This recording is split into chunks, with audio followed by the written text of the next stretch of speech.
En esta oportunidad vamos a ver el aporte de Carlos Marx, pensamiento marxista. Él se consideraba continuador del pensamiento clásico y, y- y al igual que ellos se lo puede denominar como parte del pensamiento positivista en el sentido que confiaba en las posibilidades de explicar los fenómenos que estaban en estudio mediante leyes. La discrepancia que fue elaborando Marx con respecto a los pensadores clásicos la podemos circunscribir a dos o tres aspectos. En primer lugar, para él el objeto de la economía y de todas sus elaboraciones, su filosofía no era la de defender o sostener o impulsar el capitalismo industrial, sino construir una sociedad superior al capitalismo industrial sobre la base de la destrucción del Estado capitalista, la construcción de lo que él denominaba socialismo o comunismo.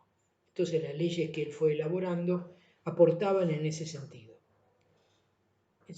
Otro aspecto es que, al igual que los clásicos, entendía que el mercado estaba constituido por relaciones económicas, relaciones sociales, expresadas en una forma denominada mercancía, eh, con dos formas de valor de uso y valor de cambio.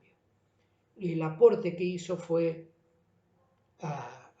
respecto al aporte clásico, fue resolver la dificultad que ellos habían tenido para poder medir el valor de cambio, y a esa medición la llamó simplemente valor y la describió como el tiempo socialmente necesario para producir las mercancías.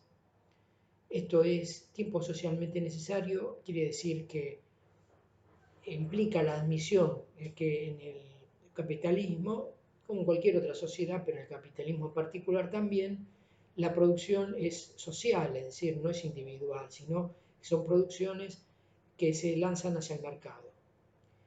Y por lo tanto, cuando se mide el valor de cambio de cualquier mercancía, por ejemplo, con respecto a otras mercancías, o entre ellas, por ejemplo, el dinero, lo que se hace es una comparación de orden social. Tiempo socialmente necesario quiere decir el tiempo que en cada momento histórico requiere producir esas mercancías, de tal manera que si se produce en más tiempo que culturalmente es el requerido, hay derroche de trabajo. Y si se produce en tiempo menor que el requerido, hay una revolución técnica que empuja al resto de los productores a aumentar la productividad de sus trabajadores para eh, llegar a ese nuevo tiempo de producción. Otro aspecto que avanza a Marx con respecto a Smith, Ricardo y los demás pensadores es en el problema del beneficio capitalista. Tal como lo había señalado Smith, el beneficio que obtienen los capitalistas es trabajo humano, pero no es trabajo del capitalista, sino es trabajo de los trabajadores. Es decir, que, como señala Marx, se trata de trabajo que aportan los trabajadores en el proceso de producción, tiempo de trabajo que aportan los trabajadores que no es retribuido. Por eso lo llama plusvalor o plusvalía. Ese trabajo no es algo abstracto, sino que es aportado mediante una mercancía que los trabajadores aportan a la producción y que Marx denominó fuerza de trabajo. La fuerza de trabajo tiene también valor de uso y valor de cambio. El valor de cambio, como cualquier otra mercancía, es el tiempo socialmente necesario para producirla. Como es una clase social, es para que se produzca la clase trabajadora, es decir, para que exista y para que se reproduzca como clase social. Y lo interesante es el valor de uso, la capacidad de generar más valor que el que posee. Ese trabajo gratuito que genera, comparado con el el total del trabajo aportado, es la llamada tasa de plusvalía. La plusvalía es la fuente genuina que tienen los capitalistas para financiar sus inversiones. Por eso los capitalistas tratan de extraer la mayor cantidad de plusvalía posible para poder competir en el mercado. Hay dos formas de extracción de plusvalía, absoluta y relativa.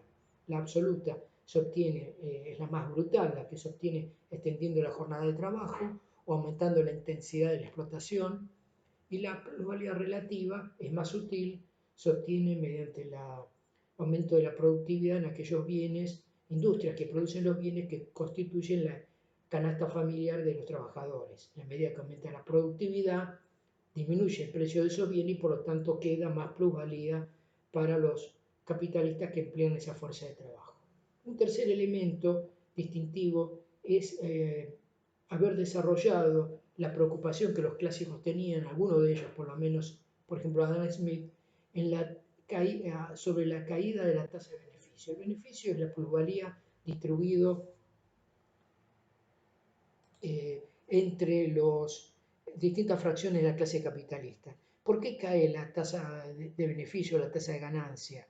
Porque los capitalistas para competir individualmente aumentan la productividad y esto lo hacen reemplazando fuerza de trabajo por máquinas. Eso trae como consecuencia en cada rama que el reemplazo de la fuerza de trabajo significa eliminar la fuente de plusvalía y por lo tanto implica la caída de la ganancia.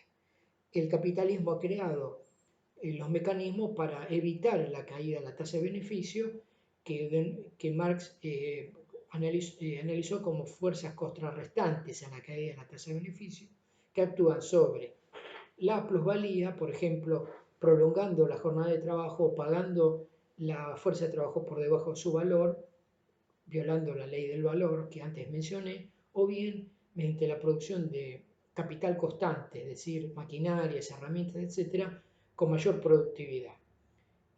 Cuando estas fuerzas contrarrestantes no actúan, se produce la caída de la tasa de beneficio y eso trae aparejado las crisis que periódicamente Marx analizó como crisis industriales. Fue el primer pensador que analizó el fenómeno de la crisis capitalista. Bueno, acá muy concentrado el pensamiento de Carlos Marx, Federico Engels y sus seguidores a través del tiempo. Por supuesto, él no analizó el fenómeno del imperialismo porque murió antes de que ese fenómeno naciera, así que no lo desarrollamos acá.